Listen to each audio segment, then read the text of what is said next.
According to a medieval legend, the Library of Alexandria was destroyed on the orders of Caliph Omar. The story goes that there were so many books that the only way to dispose of them was to use them as fuel in the city's 4,000 bathhouses. Day after day, week after week, the wit and wisdom of 1,000 years went up in smoke.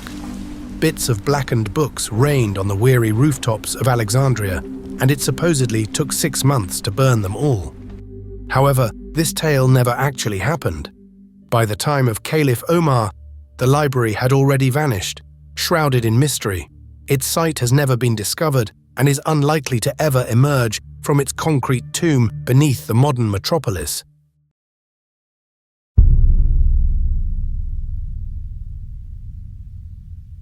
The Library of Alexandria was established around 300 BCE by Ptolemy I Soter, a former companion of Alexander the Great who had become the king of Egypt.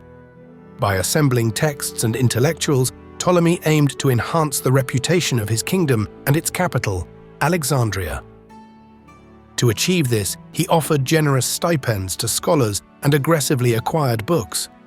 The library was part of the museum, a sort of proto-university located beside the royal palace, consisting of a courtyard, lecture halls, and a dining room for scholars. Storerooms and reading rooms were attached to this complex. Ptolemy's successors expanded the library, sending agents to scour the markets of the Greek world for new books, even compelling ships arriving in Alexandria to surrender their books for copying. Under the early Ptolemies, the library became a beacon of learning. It was here that the circumference of the earth was first calculated, the standard text of the Homeric poems was established, and the first library catalogue was devised.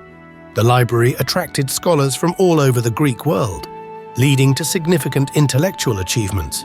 However, the scholars often engaged in fierce academic disputes, earning the museum the nickname "Birdcage of the Muses."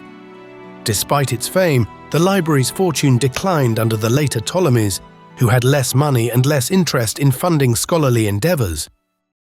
The library suffered its first major disaster in 48 BCE when Julius Caesar set fire to ships in Alexandria's harbor, and the flames spread to the adjacent palace quarter.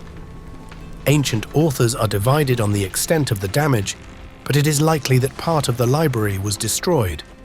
The library continued to operate during the Roman imperial era, though it was no longer a center of original research. Alexandria faced numerous calamities in the 3rd and 4th centuries CE, including massacres, invasions, civil wars, and a tsunami, any of which could have contributed to the library's decline. By the end of the 4th century, the palace quarter housing the main library was largely abandoned.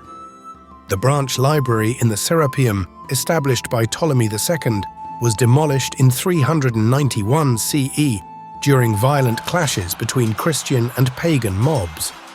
Although the structures survived into the Middle Ages, the books likely did not. By the time of the Arab conquest, the library was no more than a distant memory. Disasters and neglect led to the decay of the scrolls in Alexandria's humid air. While the library was not the only one in the classical world, its decline mirrored the general decay of classical culture, resulting in the loss of countless works of literature and philosophy.